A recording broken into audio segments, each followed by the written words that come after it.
ఇలా మెత్తగా ఆడించుకోవాలి. ఇది దేంట్లోకైనా మనం యూజ్ చేసుకోవచ్చు. ఓకే, రెడీ అయిపోయింది. హాయ్ అండి అందరికీ, అక్షయ్ పాత్ర ఛానల్ స్వాగతం. ఈరోజు ఏంటంటే రేగ్గాయ వడియాలు పెట్టాను. ఇంకా మిగిలిన కొన్ని కాయలు ఉంటేను రేగ్గాయ పచ్చడి అనేసి కడిగి పెట్టుకున్నాను. వీటిని పుచ్చులు తీసేసి కొంచెం ఓపెన్ చేసి పుచ్చులు ఏమైనా ఉన్నాయని చూసి తీసేస్తాను.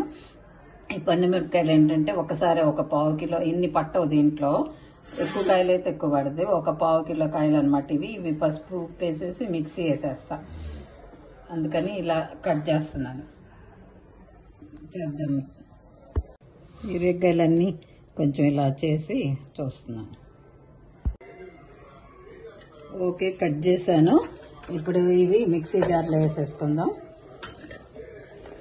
ఇవేంటంటే ఇదంతా పట్టదు కాబట్టి దేనికైనా వాడుకోవచ్చు. మనం ఒక పావు కిలో టమాటాలు ఉడకబెట్టేసుకుని టమాటా పచ్చడికి వాడుకోవచ్చు, కొంచెం చింతకాయ వేసి చింతకాయ పచ్చడికి వాడుకోవచ్చు, దేంట్లోకైనా వాడుకోవచ్చు అనమాట. ఇట్లా చేసి పెట్టుకుంటే చికెన్ కూరకు కూడా చాలా బాగుంటుంది. ఇప్పుడు ఇది మామూలు తక్కువ కదా, పావు కిలోనే కాబట్టి సాల్ట్ వేసుకుందాం. సరిపడా సాల్ట్ ఒక పెద్ద స్పూన్తో 3 స్పూన్లు వేస్తున్నాను. చూసేసుకుందాంలే. 2 స్పూన్లు వేసాను, 1 స్పూన్ చూసేస్తాను.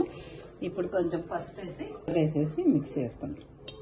ఇది మిక్సీ వేసుకున్న తర్వాత మెంతులు ఆల్రెడీ నా దగ్గర పౌడర్ ఉంది. ఓకే, స్టవ్ వెలిగించేసి ఆయిల్ పెట్టాను. దీంట్లో ఏంటంటే పోపుకి ఎండుమిరపకాయలు ఆవాలే వేస్తాను. ఓకే, వేగుతుంది. దీంట్లో ఇప్పుడు వేసాను, మరీ అంత ఫ్రై చేస్తాను. కొంచెం కర్రీ వేసుకోవాలి.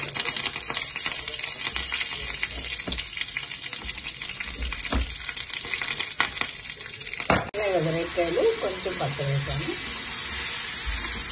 స్టవ్ వేసేద్దాం.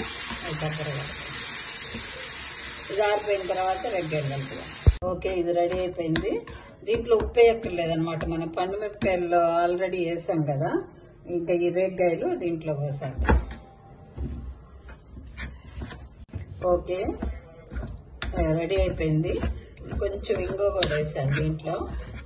సాల్ట్ ఏమో ఆల్రెడీ ఉంది కదా, ఇంకా రేగ్గాయలు వేసేసాను.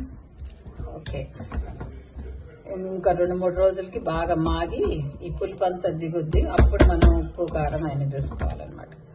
ఓకే, ఎమ్మి రేగ్గాయ పండుమిరపకాయ పచ్చడి రెడీ.